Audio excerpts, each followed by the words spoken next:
एक आम से घर की छोटी सी मिसाल है कि अगर माँ बाप अपनी एक औलाद पे गुस्सा हो रहे हों या उसे मार रहे हों तो दूसरे चुप करके तमाशा देखते हैं, दूसरे चुप करके खामोशी से देखते हैं और नहीं रोकते।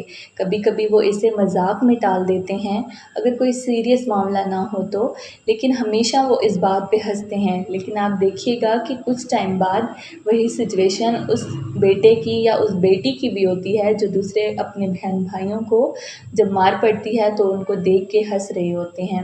फिर वैसी सिचुएशन उनके साथ भी होती है, उनका भी वही हाल हो रहा होता है। तो फिर उनको बुरा लगता है कि मेरे भाई ने मेरे लिए नहीं बोला या मेरी बहन ने मेरे लिए नहीं बोला।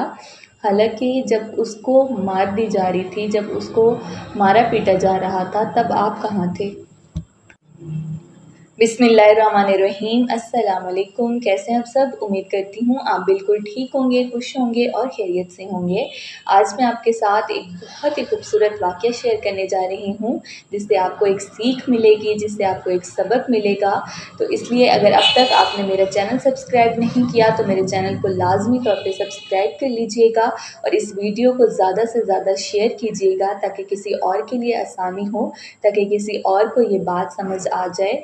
और अगर आप चैनल को सब्सक्राइब नहीं करना चाहते तो मत कीजिएगा, लेकिन इस वीडियो को इस नीयत से ज़्यादा शेयर कीजिएगा कि हो सकता है किसी और का फ़ायदा हो जाए, किसी और के लिए आसानी हो जाए और किसी और को एक बेहतर, एक अच्छी बात समझने में आसानी हो जाए। तो चलें, हमारी जो आज की बात है, आज का जो वाक़या है, उसको स्टार्ट करते हैं। एक दफ़ा किसी गांव में एक बदमाश शख्स अपने मोहल्ले से गुज़र रहा था कि अचानक उसने देखा गांव का नंबरदार, पुलिस वाला और मोहल्ले का नाई एक बाग से बाहर निकल रहे हैं और उनके हाथों में कुछ फल हैं जो उन्होंने हो सकता है वहां से चुराए हों। अब वो तीन थे और ये बदमाश अकेला।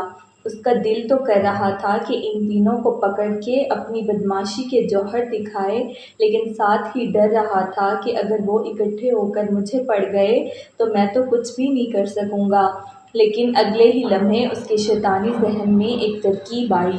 जो ही वो तीनों उस बदमाश के करीब पहुँचे, उसने नाई को मुखातिब करते हुए कहा, नंबरदार साहब तो हमारे गांव के बड़े हैं और ये पुलिस हमारी रखवाली करती है, इसलिए अगर ये किसी बाग से फल तोड़ते हैं तो ये इनका हक है, लेकिन तुझे किसने ये हक दिया कि तू किसी बाग से फल तोड़े?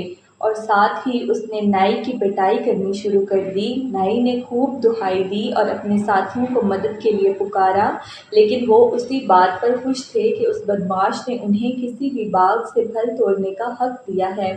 बदमाश ने न सिर्फ नाई को जी भर के मारा बल्कि उसके सारे फल भी छीन लिए।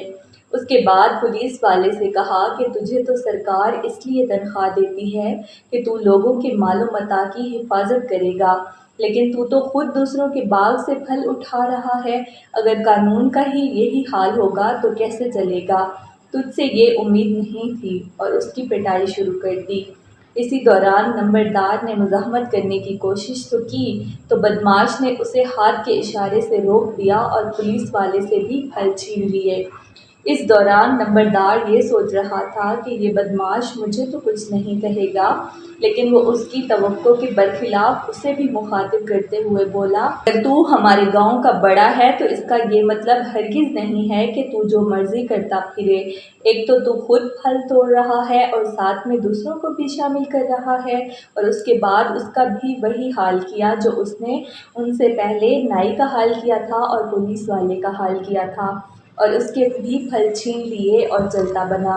यहाँ एक बात काबिल गौर है कि जब नाई की पिटाई हो रही थी तो उसके बाकी दोनों साथी इसलिए खामोश थे कि हमारी बारी नहीं आएगी, मगर जब पुलिस वाले की पिटाई हो रही थी तो नाई इसलिए खामोश रहा कि पुलिस वाले ने मेरी मदद नहीं की तो मैं इसकी क्यों करूं।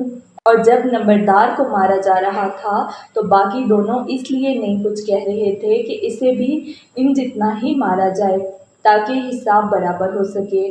बिल्कुल इसी तरह आज जो लोग फ़लस्तीन पे जुल्म कर रहे हैं ان کو بھی یہی لگتا ہے کہ جیسے ان پہ کوئی ظلم نہیں ہوگا، جیسے وہ ممالک ان پہ کوئی حملہ نہیں کریں گے۔ ان کو بھی یہی لگتا ہے کہ جیسے ان پہ ظلم ہو رہا ہے ایسے ہماری تو کبھی بھی باری نہیں آئے گی، اور خدا نخواستہ اگر ایسا حال پاکستان کا ہوا تو لوگ یہ سوچ کے چپ ہو جائیں گے کہ پاکستان نے ہماری سائڈ نہیں لی، اس لیے ہم بھی ان کی سائڈ نہیں لیں گے، اور آہستہ آہستہ یہ کفار مسلمان ممالک کو ایک ایک کر کے اس بدماش کی طرح ان کی خوب دھلائی کریں گے۔ یہ بات سننے میں تو بہت بری لگ رہی ہے، لیکن اس کا حقیقت سے بہت گہرا تعلق ہے اگر آپ سمجھیں تو امید کرتی ہوں کہ آپ اس بات کو ضرور سمجھیں گے، اور اگر کوئی پولیس والا، کوئی ایسا حکام کوئی یہ بات سن رہا ہے تو اس کو چاہیے وہ اپنی زندگی میں اس بات کو ضرور اپلائی کرے، اور اگر آپ نارمل زندگی میں یہ واقعہ سن رہے ہیں تو کبھی بھی کسی ظلم پہ خاموش نہ ہوں، یہ سوچ کے خاموش نہ ہوں کہ اس کی باری آئی ہے، آپ کی تو باری آئے گی ہی نہیں، آپ کی باری بھی آ سکتی ہے۔ آج اگر کسی اور پہ ظلم ہو رہا ہے اور آپ چپ ہیں تو کل کو آپ کی بھی باری آ سکتی ہے، اور جب آپ کی باری آئے گی تو سب لوگ چپ ہو جائیں گے، پھر آپ کیا کریں گے؟ کیا آپ پھر اکیلے مقابلہ کر سکیں گے؟ نہیں، بالکل بھی نہیں۔ اس لیے جب بھی کہیں پہ ظلم ہوتا ہوا دیکھیں، اگر آپ اس کو روک نہیں سکتے تو کم سے کم اپنی زبان سے اس کا اظہار ضرور کریں، تاکہ لوگوں تک آگاہی جائے، تاکہ لوگوں کو پتہ چلے کہ کیا صحیح ہے اور کیا غلط، کس کا ساتھ دینا ہے اور کس کا ساتھ نہیں دینا۔ تو امید کرتی ہوں آپ کو آج کا واقعہ پسند آیا ہوگا، اگر ایسا ہی ہے تو آپ نے میرے چینل کو لازمی طور پہ سبسکرائب کر لینا ہے۔ انشاءاللہ پھر ملیں گے ایک نئی سٹوری کے ساتھ، ایک نئی کہانی کے ساتھ، ایک نئے ٹاپک کے ساتھ، ایک نئے ولاگ کے ساتھ، ایک نئی بات کے ساتھ، ایک نئی سوچ کے ساتھ۔ تب تک آپ لوگوں نے اپنا بہت زیادہ خیال رکھنا ہے، مجھے اپنی دعاؤں میں یاد رکھنا ہے۔ فی امان اللہ، اللہ حافظ۔